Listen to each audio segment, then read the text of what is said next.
Hello everybody! Today I thought that it was time for another installment in my TBR tours about all the unread books that I have on my shelf and which are therefore on my long-term to-be-read list. Today is going to be all about non-English books, which in practice means German and Spanish books. You may or may not have been wondering about the lack of German literature on this channel. I think I've only mentioned one German book so far, and that was in my very first video. But I did mention it among my favorite books of all time. And it is not that I'm anti-German literature per se. Far from it. I even have a master's degree in German literature. But the thing is that I don't get along very well with contemporary German literature. And the reason for that is that it is written, for the most part, in something that I call German literature speak, which is a completely unnatural, overwrought and wooden and antiquated style in which nobody ever speaks or thinks. I do realize that in German it is a very thin line between overwritten and overly colloquial and too colloquial to be put on the page. But the thing is, there are people who walk this line, and if you don't, you are either pretentious or you're just not a very good writer, and in both cases I don't know why I should read your book. There are, of course, exceptions, like I mentioned, those people who do walk the thin line, and I might do a favorites or a recommendations video at some point if you'd like me to. But this is why I rarely pick up German literature these days, and when I do, I often pick classics or modern classics, because at least in those cases the language is modern for the time that the books were written in and is not artificially antiquated. There are a few contemporary books on this TBR though. The first one's definitely a classic though, Im Westen Nichts Neues, or All Quiet on the Western Front by Erich Remarque, about the experiences of common soldiers in the trenches during the First World War. This might be one of those books that are read more widely abroad than in Germany nowadays. In Germany, when we learn about the First World War, we learn about its causes and the events that led up to it, and about the end and how the peace shaped German politics and history in the coming decades. But we don't really learn about the battles and the soldiers' experiences themselves. Of course, I have had some time since my school days to read up on that, but this was still a blind spot, and this is one that I need to get to very soon. Next are two short novels by Friedrich Dürrenmatt, Der Richter und sein Henker, The Judge and His Hangman, and Der Verdacht or Suspicion. Friedrich Dürrenmatt is most famous for his plays, especially for two plays, The Physicists and The Visit. The novels seem to be in many ways similar to the plays, though. Friedrich Dürrenmatt's work is all social commentary and social satire, and I think that these will be quite darkly funny and disturbing. By the way, I'd just like to point out here that when I'm talking about German literature, I'm always talking about German language literature. Some of the most widely read authors in classes, in German classes in schools and universities in Germany, are actually from Austria or Switzerland, like Friedrich Dürrenmatt. One of the most famous German authors of all time, Franz Kafka, was from Prague, and at the time when the two classic German authors, Goethe and Schiller, were writing, Germany didn't even exist except as an idea. And this idea, most of the time, encompassed Austria anyway, so there's really no sense in distinguishing between national literatures. And when we talk about German literature, we are always talking about German language literature. And my next book is from an Austrian author, Der Trafikant or The Tobacconist by Robert Seethaler. This is set at the beginning of the Second World War and on the eve of the German invasion of Austria. But it is most famous for containing Sigmund Freud as a character. It might suffer from German literature speak syndrome though, but it does have sprayed edges, so that's a plus. Next up is Vor dem Fest or Before the Feast by Sasa Stanisic. And this is one of those books that are set in a small town and are about the small town and the set of characters that you would typically find in that small town. It is very humoristic, I think, at least the first 2 pages that I read were. And it seems like this one doesn't suffer from German literary speak syndrome, or at least not the first 2 pages.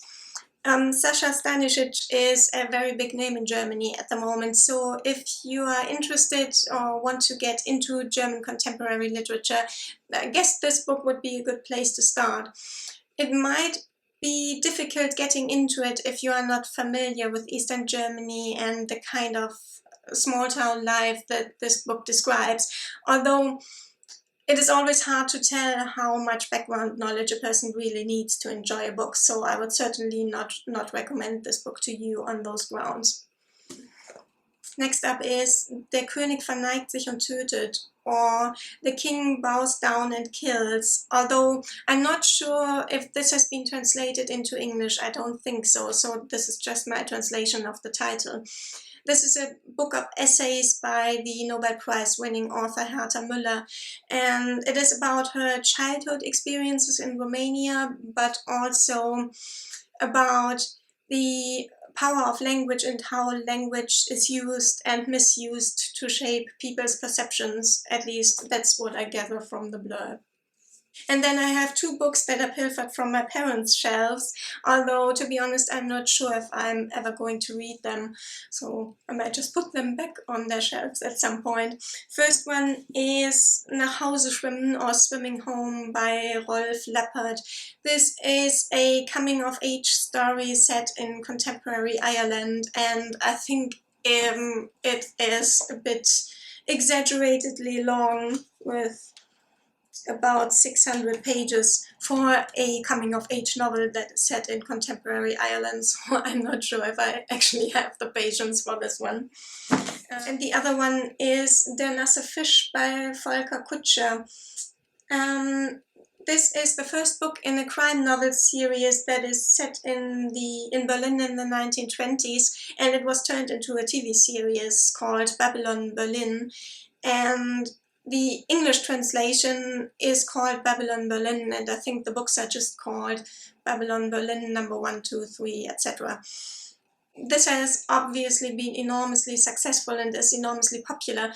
The thing is that I'm just not really interested in reading books that are set in this time period, in the 20s and 30s, because while I am interested in political and social issues of the time, I'm not really a fan of the aesthetics and, I don't know, the culture of the time is just not something that I like to read about, so this might just go on back onto my parents' shelves too. And finally, before it gets completely dark, my last book for today, my last German book, is a very special thing. It is Edith Lutz's novel Einer aus Wiesendorf, One Out of Wiesendorf, which is the name of a village or a small town. This one has most certainly not been translated into English. It is a novel by a friend of mine, which only came out 2 months ago. This describes the experiences of a Jewish man during the Nazi regime, and it is more than a little inspired by my friend's family history. It is actually a fictionalized version of the life of her father. I need to get to this one very soon so that I can tell you all about it. And then finally some Spanish books. I've been meaning to read more Spanish books, but I have a hard time finding even one that I think that I would like. It seems that all the Spanish books that I come across seem to be either written for the awards, and those are never as original or as meaningful as the authors seem to think they are, or they are complete and utter pulp like The Shadow of the Wind and stuff. So at the moment I only have 3 Spanish books on my shelves, and I have rather lukewarm feelings towards them.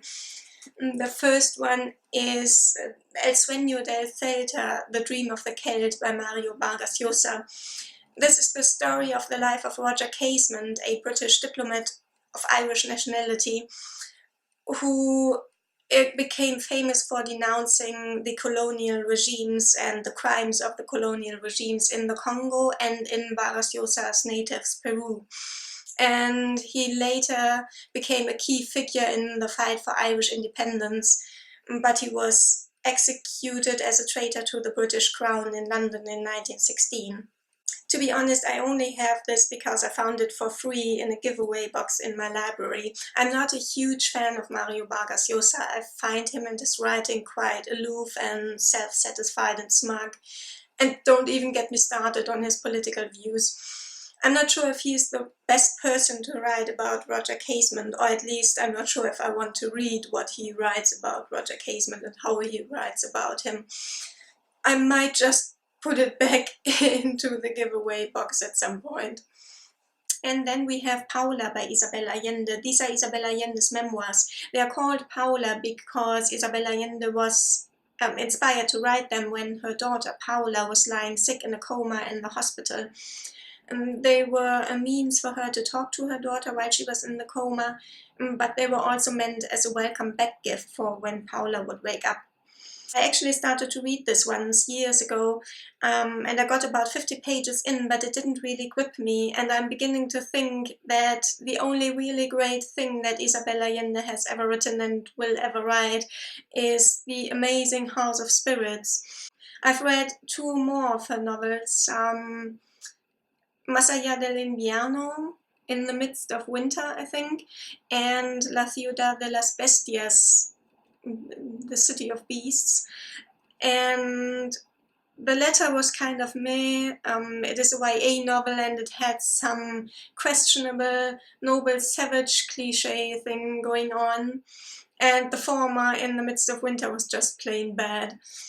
And then some of the others sound so awful that I won't even touch them in the first place. As for this one, I think I'm just going to flip forward to the time of Salvador Allende's presidency and then to the events of September 11th, 1969. And I only just realized that this video is going to go up on the anniversary of those events, huh? I totally planned this. And then finally, Crónica de una muerte anunciada, or Chronicle of Death Foretold, by Gabriel García Márquez. I've been feeling for some time now like I'm over Gabriel García Márquez, but this is a short book and I have enjoyed his cuentos, his novellas and his short stories before. If you have any good Spanish books to recommend to me, I'd be very grateful. As always, if you have read any of those books that I've talked about, then I would love to hear about it in the comments. Or perhaps you are curious about one of the books that I have talked about and would like me to read that one first so that I can talk about it, then please don't hesitate to let me know as well. And I will see you very soon with my next video. Bye!